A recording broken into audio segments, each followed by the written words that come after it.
What's up again, guys? Brian here at 3TR, and here's my review of Lone Survivor. And this movie was written and directed by Peter Berg, who's made previous movies like Friday Night Lights, The Rundown, and Battleship. But I have to say that after seeing this film and kind of understanding exactly how the whole filmmaking process worked between Lone Survivor and Battleship, I have completely forgiven Peter Berg for that film and have now gained a newfound respect for him and his directing talents and choosing of projects to make into films, because Lone Survivor was a truly intensive film that really, for anyone who sees this, you can't help but walk out of the film and just so many thoughts are just gonna go through your head that this isn't a movie. This is an experience, in my opinion.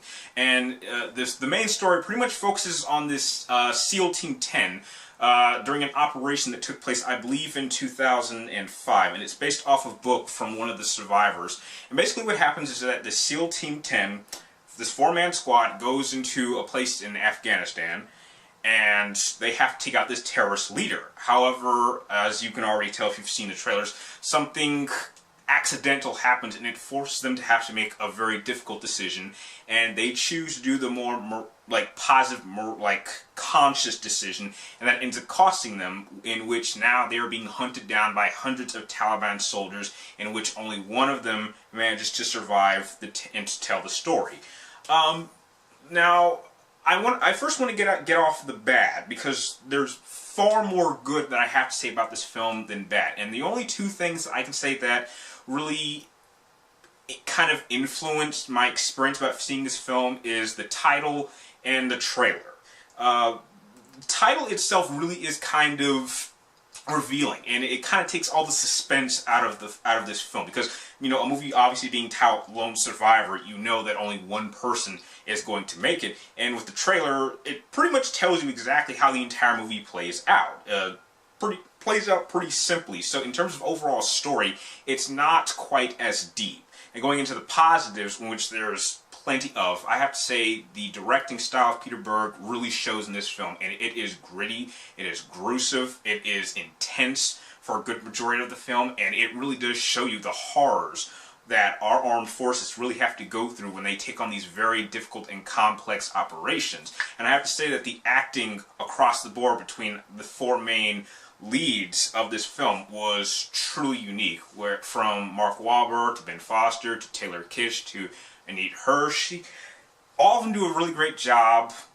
And although we don't really get to spend a lot of time really kind of developing their individual character arcs, I think the movie's direction was to kind of show how they are as a team. And I think it's in those scenes that the movie really shines in terms of their performances. And I have to say that out of the four of them, the one big standout performance for me was Ben Foster. I mean, when that guy is a really great supporting actor who really should get more recognition and get more bigger parts, because he is great. And Taylor Kitsch also does a really great job, despite me kind of giving him a pretty hard time back in 2011, where he had those three string of bad movies from, John Carter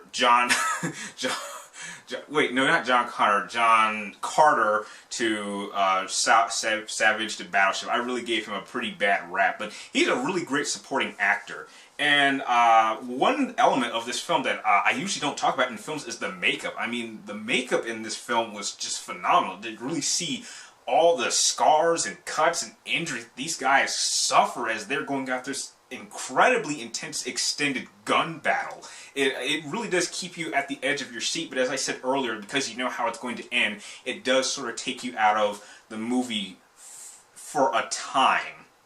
And one element that wasn't really promoted all that much, but I really think that they really should have promoted much more of, is kind of showing really how Americans should not dictate how the civilians of Afghanistan are, because some of us, most Americans, would simply look at someone who's dressed like them carrying an AK-47 and we automatically assume, oh, they're terrorists. But as this film really well executes, is it shows that no, not all of the people over there are bad people. There are some good people who really stick to a very interesting code of honor when it comes to certain situations, and it's something that I really hadn't taken quite to heart until I saw this film.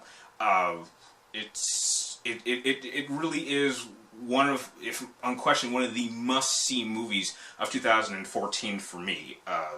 If I had seen this in 2013, there's a very, very good chance it could have made pretty high in my top 10 movies of 2013. But if you have not seen this film, definitely check this out. And after seeing this film, I believe you'll have a better respect for the armed forces as I do, because this movie did for me with the armed forces what End of Watch did for me for our local law enforcement. And I think that anytime I see a film like this that really gives me a visual image of exactly what these men went through and what our armed forces really have to go through to protect our freedoms, I think that is a movie that everyone needs to see. And that is why I'm happy and proud to give The Lone Survivor an A-. A couple little flaws just in terms of suspense, lack of character development, but everything else knocks it out of the park. And if you like this movie review, feel free to like, comment down below, and please subscribe to check for my future movie and video game reviews. And like always, thank you guys for watching. You're awesome, and I will see you next time.